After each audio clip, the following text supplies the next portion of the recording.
నమస్తే, welcome to our channel. నేను మీ ప్రియాంకరావు. మనందరికీ తెలుసు, సోనం వాంగ్చుక్ గారు 21 రోజులు ఆయన నిరాహార దీక్ష చేశారు. ఎందుకు అంటే నీట్ పరీక్షలో అవకతవకలు జరిగాయి, ప్రభుత్వం జవాబుదారీతనంతో ఉండాలి అని చెప్పేసి ఆయన అంటున్నారు. ఈయన పోలీసులు దీక్షాభగ్నం చేసి హాస్పిటల్కి తీసుకెళ్లి ట్రీట్మెంట్ ఇవ్వడం అనేది జరుగుతుంది. అయితే అభిజిత్ దుక్కే ఉన్నారు, మనకు తెలుసు, సిజేపీ వ్యవస్థాపకుడు. ఈయనేమో నేను కంటిన్యూ చేస్తాను దీన్ని అని చెప్పేసి ఆయన చెప్తున్నాడు. 20న పాదయాత్ర కూడా చేద్దాము అని చెప్పేసి చెప్తున్నారు. ఇదంతా ఒక ఎత్తు, కానీ ఇది మనకు తెర ముందు కనిపిస్తుంది. కానీ తెర వెనుక జరుగుతుంది ఏంటి? ఎవరు ఈ నిరాహార దీక్షని పొలిటికల్ చేశారు? ఎవరు తమ పార్టీ మైలేజ్ కోసం ఉపయోగించుకున్నారు? నెక్స్ట్, ఈయన్ని అరెస్ట్ చేసి ఇంతటితో దీన్ని కామప్ చేసేస్తే సమస్య పరిష్కారం అయిపోయినట్టేనా? దీని మీద చర్యలు తీసుకుంటారా లేదా? సెంట్రల్ గవర్నమెంట్ జవాబుదారీతనంతో ఉంటుందా లేదా? ఇప్పుడు ఇలాంటి క్వశ్చన్స్ రేస్ అవుతున్నాయి. తెర వెనక ఏం జరుగుతుంది, తెర ముందు జరుగుతుంది కంటికి కనిపిస్తుంది అనేది, దీని మీద డిస్కస్ చేద్దాం. అంతో పాటు సీనియర్ జర్నలిస్ట్ శేషరావు గారు ఉన్నారు, ఆయన అడుగుతాం. నమస్కారం సార్. నమస్తే.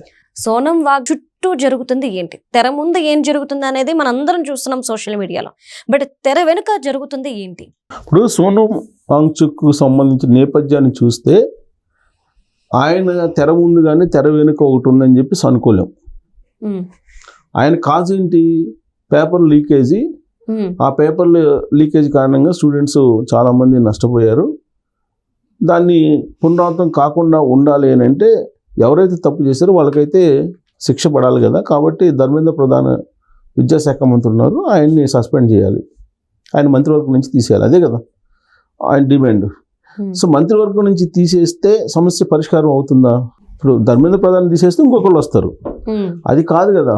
వ్యవస్థలో ఈ పేపర్ లీకేజ్ని ఎలా అరికట్టాలి అనేది దానికి ఒక పెద్ద ప్రక్రియ. కాబట్టి ఇక్కడ కరెక్ట్గా ఈ ధర్మేంద్ర ప్రధాన్ని మంత్రి వర్గం నుంచి తీసేయాలి అనేటువంటి డిమాండ్ దగ్గరే కొంచెం ఆలోచించాలి. జనరల్గా ఎవరైనా డిమాండ్ చేస్తే ప్రభుత్వాన్ని విమర్శిస్తారు. ఆడ మంత్రిత్వ శాఖలో ఎవరైనా ఉండని ప్రభుత్వాన్ని విమర్శిస్తారు, తర్వాత వ్యవస్థని విమర్శిస్తారు. వ్యవస్థలో ఉన్న లోపాల కారణంగానే కదా ఇది జరిగింది. ఆ ధర్మేంద్ర ప్రధాన్ కావాలని దగ్గరుండి అయితే చేయించలేదు అది. కాకపోతే ధర్మేంద్ర ప్రధాన్ ఎలాగో తీసేస్తారు అనేది ఒక ఇన్ఫర్మేషన్ ఉండి ఉంటుంది వాళ్ళకి. ఇప్పుడు కాక్రోచ్ అనేది ఒకటి పెట్టారు కదా, కంటిన్యూషన్లో వాళ్ళు మొన్న ఏదో ధర్నా చేశారు. ధర్నా చేసినప్పుడు అక్కడ ఎవరో కొట్టారు, అతన్ని చెప్పు తీసుకుని కొట్టారు, ఎవరు అభిజిత్ని. సరే, ఇవన్నీ జరుగుతున్నటువంటి క్రమంలో వాళ్ళు అక్కడ ఈయన్ని తీసుకొచ్చారు, సోనం వచ్చారు. సోనం వచ్చారా లేకపోతే వీళ్ళు తీసుకొచ్చారా అనేది డిఫరెంట్ వర్షన్స్ వినిపిస్తున్నాయి. బీజేపీ వాళ్ళు ఒక రకంగా చెప్తున్నారు, వీళ్ళు మరొక రకంగా చెప్తున్నారు. సరే, సహజంగా ఏంటంటే ఎవరైనా ఒక ధర్నా చేసినప్పుడు, సామాజికవేత్త ధర్నా చేస్తున్నప్పుడు సంఘీభావం తెలియజేయటం అనేది కామన్.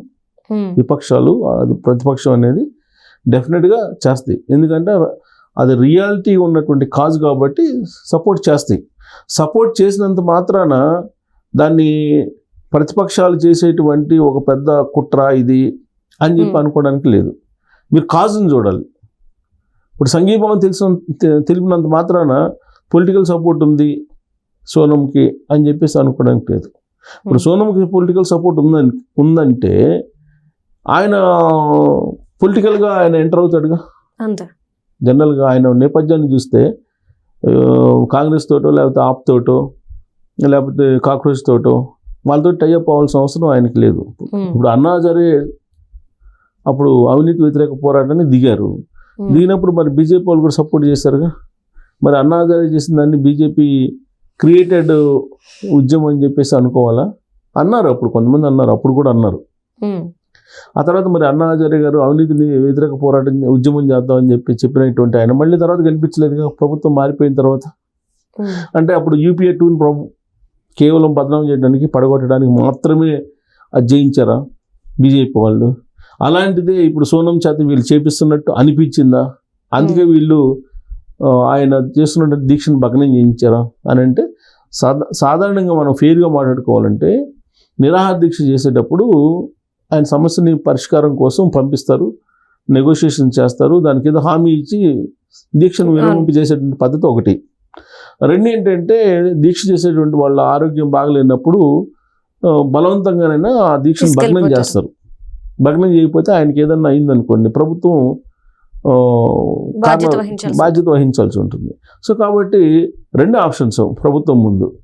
ఆయన దగ్గరికి పోయేసి నెగోషియేషన్ చెప్పి ఆ సమస్యకు పరిష్కారాన్ని చెప్పడం, 2 భగ్నం చేయటం. సో 2వ ఆప్షన్ ఎంచుకుంది ప్రభుత్వం. ఎందుకు ఎంచుకుంది? 20వ తారీఖు నుంచి పార్లమెంట్ సమావేశాలు ఉన్నాయి. 20వ తారీఖు నా ప్రాణం పోతుంది, 20వ తారీఖు నా ప్రాణం వదిలి దెయ్యంలాగా నేను వస్తానని దెయ్యంగానైనా సరే నేను వచ్చి వదిలిపెట్టను ఈ ప్రభుత్వాన్ని అని చెప్పేసి ఆయన అన్నాడు. అంటే 20వ తారీఖు వరకు మాత్రమే బతుకుతాను, ఆ తర్వాత బతకను, అదే చివరి రోజు అన్నట్టుగా చెప్పాడు ఆయన నిన్న మాట్లాడటం. మరి అంత మాట్లాడినప్పుడు భావోద్వేగాలు అయితే వస్తాయి కదా యూత్లో. మరి ఆ భగ్నం చేయకపోతే ఆయనకి ఒకవేళ ఏదన్నా అయింది అనుకో, వయసు ఉంది, ఇప్పుడు ఆయనకు ఆరోగ్య పరీక్షలు చేసి తర్వాత దానికి సంబంధించినటువంటి లిక్విడ్స్ లేకపోతే ఏదో ఒకటి సెలైన్ ఏదైనా చర్యలు తీసుకోకపోతే ఆయనకి ఏదన్నా అయితే ఇంకా ఈ ఉద్యమం మరింత ఉధృతం అయ్యేటువంటి అవకాశం ఉంది. ఉద్యమ సమయంలో ఏమవుతుందంటే కొన్ని సందర్భాల్లో కొంతమంది స్వార్థంగా కూడా వ్యవహరిస్తుంటారు. ఇప్పుడు తెలంగాణ ఉద్యమం అప్పుడు కొన్ని సంఘటనలు అప్పుడు విమర్శలు వచ్చాయి అలాంటి. ఇది కొంతమంది ఆత్మాహుతి చేసుకోవటం, వీటి వెనుక 1-2 కేసులు చాలా అనుమానాలు, ఆరోపణలు కూడా ఎదుర్కొన్నారు. సరే, ఉద్యమ సమయంలో ఉద్యమం ముందుండేటువంటి వాళ్ళని కొన్నిసార్లు బలి చేస్తారు కొన్ని సందర్భాల్లో. వాటి బలి చేస్తే తప్ప దీనికి ఉద్యమానికి మరింత ఫోకస్ రాదనే ఉద్దేశంతో ఇప్పుడు ఆయన పెద్ద మనిషిని ఒకవేళ పట్టించుకోలేదనుకోండి ప్రభుత్వం, ఏదన్నా హెల్త్ బాగాలేకపోతానో లేదంటే ఏదన్నా అయిందనుకోండి, కోమాలోకి వెళ్ళడం ఏదన్నా అయిందనుకోండి, అప్పుడు సీరియస్ అయ్యే అవకాశం. అందుకే ప్రభుత్వం వాళ్ళు తీసుకునేటువంటి చర్య వాళ్ళు తీసుకున్నారు. ఇంటెలిజెన్స్ రిపోర్ట్ ఉంటుంది, డెఫినెట్గా కేంద్ర ఇంటెలిజెన్స్కి రిపోర్ట్ ఉంటుంది. ఆ రిపోర్ట్ ప్రకారం ఏంటంటే కాంగ్రెస్ పార్టీ వాళ్ళు ఫండింగ్ చేస్తున్నారనో, లేదంటే ఆప్ క్రియేట్ చేసినటువంటి ఉద్యమమనో, లేదంటే కాక్రోచ్ సంబంధించినటువంటి ప్రోత్సాహంతో చేశారనో ఏదో ఉండి ఉంటుంది వాళ్ళ దగ్గర, ఉండకుండా అయితే ఉండదు కదా. తర్వాత అదే ఆయన వరకు పక్కన పెడితే ఆ వేదిక మీదకి వచ్చినటువంటి మాట్లాడినటువంటి వాళ్ళు అనేక మంది ఉన్నారు. ఆ వేదిక మీద డిబేట్ అయ్యి దాన్ని మత కోణంలో నుంచి తీసుకెళ్ళినటువంటి సందర్భాలు కూడా ఉన్నాయి. తర్వాత రాముడు సందర్భం తీసుకోండి, ఒక కాంగ్రెస్ నేత ఎవరో నాకు కరెక్ట్గా రావట్లేదు, చదివాని వాళ్ళ ఏమంటే రాముడి పేరు చెప్పి రాముడు అంటూ ఇప్పుడు ఉన్నటువంటి ప్రభుత్వం నీతా సేవ చేస్తున్నారు అని చెప్పి కామెంట్ చేశాడు. అంటే నీతా అంబానీ విన్నాను అలాంటి కామెంట్ చేశాడు. ఎవరో నాకు గుర్తు రావట్లేదు, కాంగ్రెస్ పార్టీ అతను. తర్వాత అక్కడికి వచ్చినటువంటి వాళ్ళు రాముడిని చెప్పడం ఇవన్నీ అనవసరం. అక్కడ ఆ వేదిక మీద అనవసరం. అంటే స్టిక్ అనే ఉండాలి. ఒక సమస్య వచ్చినప్పుడు ఆ సమస్యకు సంబంధించినటువంటి అంశాన్ని మీరు మాట్లాడాలి. కానీ అక్కడ దేవుడు ఎందుకు వస్తున్నాడు, మతం ఎందుకు వస్తుంది? అక్కడే బీజేపీ వాళ్ళు అనుమానం వ్యక్తం చేశారు. ఇదంతా కాంగ్రెస్ పార్టీ ప్రమోటెడ్, లేదంటే ఆపు చేస్తున్నటువంటి కార్యక్రమం, ఇట్లా అనుమానాలు వ్యక్తం చేశారు. సరే, ఏదైతే దీక్షనైతే భగ్నం చేశారు. కాకపోతే ఇప్పుడు నెక్స్ట్ ఏం జరుగుతుంది? 20వ తారీఖు అయితే కార్యక్రమం పెట్టుకున్నారు కదా, జంతర్ మంతర్ నుంచి పార్లమెంట్ దాకా పాదయాత్ర చేయాలనేటువంటి కార్యక్రమం పెట్టుకున్నారు.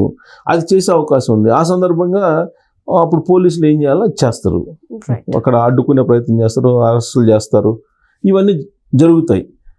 అలాంటి జరిగినప్పుడు ఏమవుతుంది? జనరల్గా పోలీసులు ఉంటారు, పోలీసులు వాళ్ళ పని వాళ్ళు చేస్తారు. ఇప్పుడు ఈయన దీక్షను భగ్నం చేయటం ద్వారా మరి దీనివల్ల ఉపయోగం ఉందంటే డెఫినెట్గా ఉంది. ఫోకస్ అయితే ఆ ఇష్యూ మీద ఫోకస్ అయిందిగా. అంటే నాకు చిన్న డౌట్ ఉంది సార్. నేను తీసుకెళ్తున్నప్పుడు ఒక మాట అన్నారు. ఈయన ఏమన్నారంటే, నన్ను దీక్ష విరమించండి అని చెప్పే బదులు మీరెందుకు ఈ ప్రశ్నకు సమాధానం చెప్పట్లేదని క్వశ్చన్ చేశారు. అయితే ఇప్పుడు ప్రజల నుండి ఒక క్వశ్చన్ వస్తుంది సార్. ఆయనకే డైరెక్ట్గా ఏమడుగుతున్నారంటే, మీ వేదిక మీద రాముడి గురించి వాటి గురించి ఇలా నీచంగా మత ఘర్షణల గురించి మాట్లాడుతున్నప్పుడు మీరెందుకు సార్ వాళ్ళని క్వశ్చన్ చేయలేదు, ఇది వేదిక కాదు అని చెప్పేసి అని అడుగుతున్నారు. అంటే చేసిన మంచి కూడా చెడైందిగా. అంటే ఉద్యమం స్టార్ట్ చేసి, ఏ ఉద్యమం అయినా సరే ఉద్యమం స్టార్ట్ చేసేటప్పుడే మన చేతిలో ఉంటుంది. ఒకసారి ఉద్యమం స్టార్ట్ చేసిన తర్వాత ఆ ఉద్యమం మన చేతిలో ఉండదు అని చెప్పి అంటారు ఉద్యమకాలు జనరల్గా. ఉద్యమం స్టార్ట్ అయ్యేంత వరకు మన చేతిలో ఉంటుంది, అది ఎటుపోయితో తెలియదు అనేది ఉద్యమకాలు చాలా మంది చెప్తుంటారు. అలా ఇప్పుడు సోనం వాంగ్చుక్ అతను నిరాహార దీక్షలో ఉన్నారు. అందరు స్పీచ్ల్ని విని అభ్యంతరం పెట్టే పరిస్థితి ఉండకపోవచ్చు. ఇప్పుడు అక్కడికి వచ్చినటువంటి వాళ్ళు ఎవరు పైత్యం వాళ్ళది. ఇప్పుడు దాని మీద స్టిక్ అని మాట్లాడితే ఓకే, అట్లా మాట్లాడకుండా లడక్ మాది ఉంది, లడక్ నుంచి వచ్చే వాళ్ళు మేము అడ్డుకుంటున్నాం, వీళ్ళు అడ్డుకుంటున్నారా? బోర్డర్ సెక్యూరిటీ బిఎస్ఎఫ్ దళాలు అడ్డుకుంటున్నాయి, మామూలు పౌరులు ఏమి అడ్డుకోవట్లేదు కదా.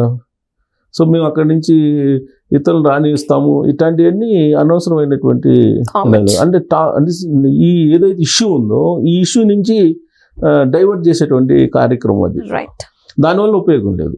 Right right thank you so much sir.